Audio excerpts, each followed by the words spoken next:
The city of Chicago shimmered under the evening lights, with golden reflections bouncing off gallery windows along the River North District. Inside the grand hall of the annual Contemporary Art Showcase, crystal chandeliers sparkled like falling stars, dancing on the polished marble floor. Among a crowd of artists, collectors, and press, Elena Rivers stood out in a sea blue satin gown, hugging her slender figure. Her long brown hair cascaded gently down her back, and her bright hazel eyes gleamed with confidence. But to a keen eye, there was a flicker of unease. At 28, Elena was a freelance illustrator and part-time instructor at a small arts academy in the city. Tonight, she was being honored for her collection, Reflections, a series of deeply emotional illustrations exploring solitude, loss, and hope. But the smile on Elena's lips was only a delicate mask. In her glittering clutch, her phone buzzed relentlessly. Messages from the hospital, alerting her to new invoices for her mother's treatment. Stage OV liver cancer. Each notification landed like a blade in her chest. Still, Elena raised her wine glass and forced herself to keep smiling. "Just tonight," she whispered to herself. "Tonight, I'm allowed to forget." Around her, people cheered, hugged her, toasted to her success. But in Elena's mind, unpaid bills and late commissions spun like a storm. 6 months ago, she had flatly refused to collaborate with one of the country's top advertising agencies, Crossline Media, because she didn't want to work with their CEO, Daniel Cross, a man infamous for being sharp, cold, and ruthlessly business-driven. "We're looking for talent with depth and emotion," his assistant had told her. "And I don't work with people who only care about money," Elena had replied, eyes unwavering. Now, with debt mounting, her art studio rent due, and freelance contracts falling through, Elena couldn't help but wonder, had she been too stubborn? It was late. The crowd thinned. Soft jazz played in the background. Elena, lightheaded from wine and exhaustion, left the gala. At the hotel reception, she mumbled, "My room, Elena Rivers." The night clerk, likely weary from a long shift, handed her a keycard without double-checking. Room 1805. Elena took it, not noticing her actual room was 1804. She stepped into the quiet room. Didn't bother with the light. All she wanted was sleep, to escape the weight of her world. She slipped off her heels, unzipped her dress, and collapsed onto the king-size bed draped in white sheets. She didn't know that she had just stepped into the world of the one man she had once sworn never to cross paths with. Soft hallway light spilled through the cracked door of room 1805, brushing against thick velvet carpet and elegant furnishings. A faint trace of sandalwood drifted in the air, soothing and warm, inviting deep sleep. Elena slept soundly, her slender body curled slightly on the king-size bed, her tousled hair fanned across the white pillow, the soft sheen of her skin catching the dim glow. The satin dress had slipped off one shoulder, exposing a delicate collarbone.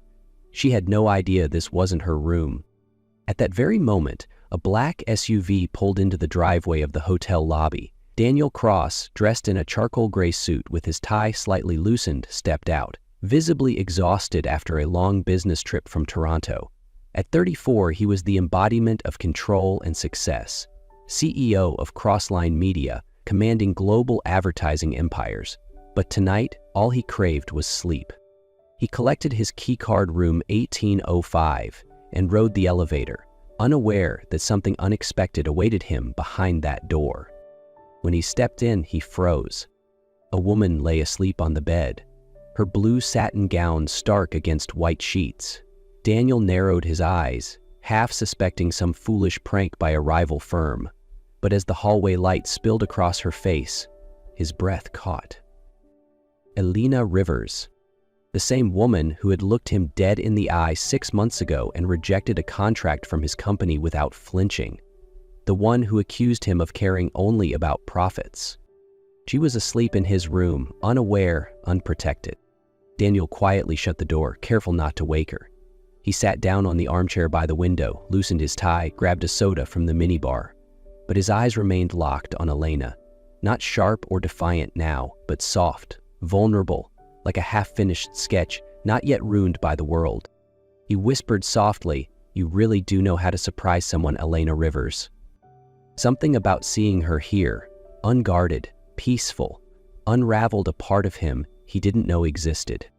He didn't know why, he just knew he didn't want her to leave. Not tonight. Morning sunlight slipped through thick curtains, casting soft rays into the hotel room where Elena awoke with a dull headache and the rich scent of coffee lingering in the air. But what truly stunned her was the man seated by the window, sleeves rolled, crisp white shirt open at the collar, holding a mug of coffee and watching her. Daniel Cross. She shot upright, tugging her dress up over her shoulder, voice raspy and panicked. What is going on? He merely shrugged, eyes glinting with quiet amusement. Looks like you slept in the wrong place, Elena. Her cheeks flushed crimson. She scrambled for her shoes, her tone sharp and accusatory. You knew I was in the wrong room. Why didn't you wake me? Daniel stood, moving closer. She backed up instinctively until her spine touched the wall. I used to think, he said slowly, that getting you to work with Crossline would cost me a fortune. Turns out all it takes is you walking into the wrong room. Don't flatter yourself, Elena snapped, burning with a mix of shame and fury. I'm not for sale, and I'll never work for you. She stormed out, breath ragged, as though she'd stumbled into a trap she didn't see coming. But a few days later, sitting in her tiny apartment, staring at hospital bills stacked like towers, Elena received an email from Daniel's assistant. A proposal. Join a global art campaign. An offer that could cover her mother's treatments in full. Elena hesitated. She didn't trust Daniel, but she couldn't let pride make her mother suffer. She typed, deleted, retyped. Finally, she wrote, I'll join. Keep it professional. The following week, Elena stepped into Crossline's 28th floor office. Sunlight poured into the sleek modern space, reflecting off polished walnut floors and glass walls. Daniel sat at the head of the conference table, his gaze steady as she entered. Elena Rivers, he said with a faint smile, I honestly didn't think you'd show. I need the money, not you. Her voice was flat, unforgiving. The meeting began. Elena laid out her ideas with sharp clarity. Daniel said little, but his eyes never left her. When their fingers brushed while exchanging documents, a small current zipped through her spine. She told herself to focus, to stay sharp. But his gaze, deep, unwavering, seemed to strip her defenses, layer by layer. And for the first time, what scared her wasn't Daniel, but what she was starting to feel. 2 weeks passed in a blur of relentless work. Elena and Daniel worked side by side on the global art campaign. Late-night meetings bled into debates about color theory, emotional messaging, and visual balance. They challenged each other constantly, yet, strangely, Daniel always kept her ideas, just refined them slightly before adding them to the final draft. Elena, you're too emotional, he said once, pointing at a sketch. And you're too cold, she shot back, arms crossed in front of the screen. Though they clashed often, Elena began to see sides of Daniel she hadn't expected. He listened, he defended his team, he even gently helped an intern who had spilled coffee on a draft print. The arrogance she once despised seemed to fade, replaced by something quieter, something human. One late evening, long after the office had emptied, Daniel handed her a mug of chamomile tea. You work harder than I expected, he said, voice softer than usual, but don't let me find you passed out again, like that night. Elena looked up, heart thudding. He was talking about the hotel. No teasing, no ice, just concern? Worry about your own staff, she muttered, taking the tea and turning away, not wanting him to see the color rising in her cheeks. The next day, during a boardroom meeting, Daniel openly praised her design concept. Miss Rivers has elevated this campaign, he said, his gaze lingering just a moment too long. After the meeting, he invited her to dinner to discuss further ideas. Elena declined immediately. I don't mix business with personal, she said sharply. Daniel smiled, eyes gleaming with mischief. Then why were you in my bed that night? She froze. Blood rushed to her face. Without a word, she turned and walked away, her pulse racing. That night, Back at her studio, Elena saw a message from Marcus Hale, her ex. "I heard you're working with Daniel Cross," the text read. "Be careful, you don't know what he did to your father." Her chest tightened. Marcus called. His voice was cold. "5 years ago, your father begged Crossline for support to save the family's print shop. Daniel said no. That's why your family lost everything." Elena sat frozen. She remembered her mother crying in the kitchen late at night, whispering, "What do we do now, Elena?" The next morning, she marched into Daniel's office unannounced. Her eyes were rimmed red, her hands trembling. "Is it true?" she choked. "You knew my father's company and still refused to help?" Daniel stood, his face unreadable, silence stretched. Then he answered, "It was just business. I didn't know your family was involved." Elena's voice cracked. "To you it was just business, but for my family, it was everything." She stepped back, eyes glistening. "I'm not blaming you for saying no. I just wish you hadn't been that man."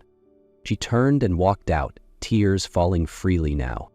She had thought maybe she could forgive him, but not after this, not anymore. 2 days after leaving Crossline, Elena hadn't received a single call from Daniel. She assumed that was the end. But one rainy afternoon, while sketching half-heartedly in her studio, a delivery man knocked and handed her a thick envelope. No emails, no texts, just a handwritten letter, strong strokes but hesitant in tone. "Elena, I was wrong to let my emotions take over and hurt you. I didn't know your father's company was involved in that deal, and if I had, I don't know if I would have made a different choice, but at least I would have thought harder. I don't expect forgiveness, but I want you to know you changed how I see things. I don't want to win you like a contract. I want to wait if you'll let me." Daniel. Tucked inside was a simple logo design. E and D, their initials intertwined, with a note scribbled below. "If you want, we can start over, not as partners, but as something more." Elena held the letter, her hands trembling. She wanted to throw it away, but the tears had already started to fall. She folded the letter gently and slipped it into a drawer, her heart heavier than ever. The next day at the hospital, the doctor told her, "This month's treatment bill has been paid by an anonymous donor." Elena stood still. She didn't need to ask. She knew. That evening at the orphanage where she taught painting, Elena walked in and froze. The kids were laughing, and Daniel, dressed in a plain shirt, sleeves rolled up, was playing basketball with them. No tie, no CEO, just a man, laughing freely. Elena stayed back, watching. When the game ended, Daniel saw her. But he didn't approach. He simply smiled. A quiet smile, no expectations, no pressure. Elena knew she wasn't ready yet. But maybe she didn't want to keep running anymore. 2 weeks after that silent moment at the orphanage, Elena received a short message from Daniel. 7:00 p.m. tonight, 28th floor. Don't worry, just a small surprise. She considered ignoring it, but something in her heart nudged her forward, just one more step. And so, at 6:59, Elena stood outside Crossline's 28th floor conference room. When she walked in, she froze. It wasn't a conference room anymore. The walls were lined with photos, her teaching kids to paint, her accepting her art award, and a blurry photo, her asleep in his hotel room that night, blue dress slipping off her shoulder, hair tousled, peaceful as a dream. "Daniel," she gasped, both flustered and mortified, but he simply stepped forward, holding out a small box. Inside was a simple silver ring, no diamonds, no frills, just 2 words etched delicately inside. "Let's rewrite." Daniel looked at her, voice low and steady, not asking for forgiveness right away, just a chance to rewrite everything from the beginning, with truth, with choice, with love. Elena didn't cry. She didn't say yes. She just stepped forward and wrapped her arms around him, tight, like someone who drifted through storms and finally found shore. A month later, Crossline hosted a charity exhibition for the orphanage. Elena led the event, wearing a simple white dress, hair tied gently back, her eyes shining as children ran past her paintings. Daniel stood nearby. He didn't need to speak. He just held her hand, firmly, quietly. A little girl tugged at Elena's arm and held up a crayon drawing, Miss Elena and Uncle Daniel. Elena laughed, pulling the child into a hug. That night, as the two of them stood on the gallery balcony, city lights sparkling below, Daniel whispered, "Thank you for not running anymore." Elena leaned into his chest and murmured, "Thank you for waiting." No fireworks lit the Chicago sky that night. Just two people, one hand held, one heart opened. And a love once offbeat now found its perfect beginning. A year later, Elena and Daniel's love was no longer the stormy melody it once was. It had become a quiet, steady rhythm written with understanding, sacrifice, and trust.